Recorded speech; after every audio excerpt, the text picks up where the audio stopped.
মাছ ভুনা।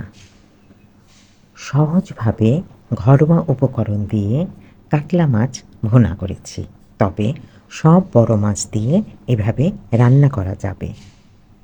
মাছগুলোকে খুব ভালোভাবে পরিষ্কার করে হাফ চা চামচ লবণ, হাফ চা চামচ হলুদ গুঁড়া ও হাফ টেবিল চামচ লেবুর রস দিয়ে কিছুক্ষণ মাখিয়ে রাখব।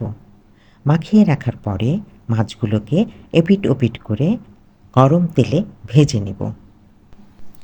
ভিডিওটি ভালো লাগলে দয়া করে চ্যানেলটি সাবস্ক্রাইব করবেন। পেজে দেখে থাকলে পেজটি ফলো দিবেন। লাইক কমেন্ট শেয়ার দিয়ে সঙ্গে থাকবেন।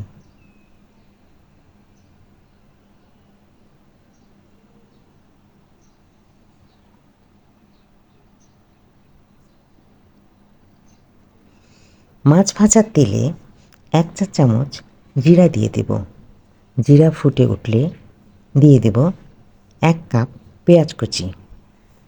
পেঁয়াজ হালকা বাদামি হয়ে আসলে দিয়ে দিতে হবে পেঁয়াজের পেস্ট হাফ কাপ। আদা রসুনের পেস্ট দিব 1 টেবিল চামচ করে।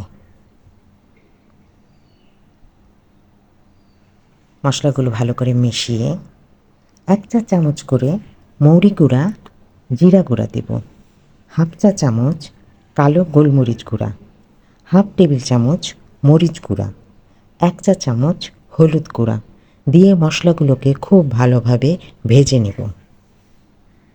স্বাদ মতো লবণ দিয়ে হাফ কাপ পানি দিয়ে মশলাগুলো কষিয়ে নেব।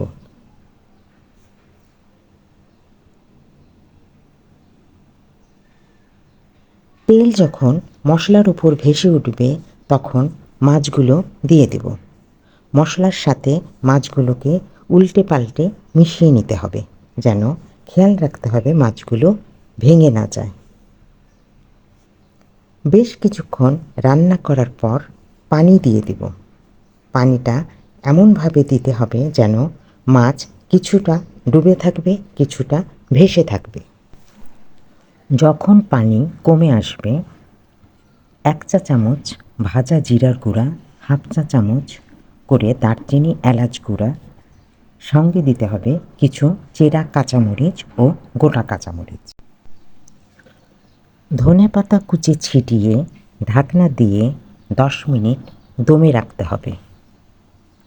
চুলা বন্ধ করে আরও 5 মিনিট ঢাকনা দিয়ে রাখতে হবে, তারপর পরিবেশন করতে হবে। প্রিয় ভাই বোন ও বন্ধু, কাতলা মাছের এই রেসিপিটা একবার হলেও বানিয়ে দেখতে পারেন, অসম্ভব ভালো লাগবে। ধন্যবাদ সকলকে।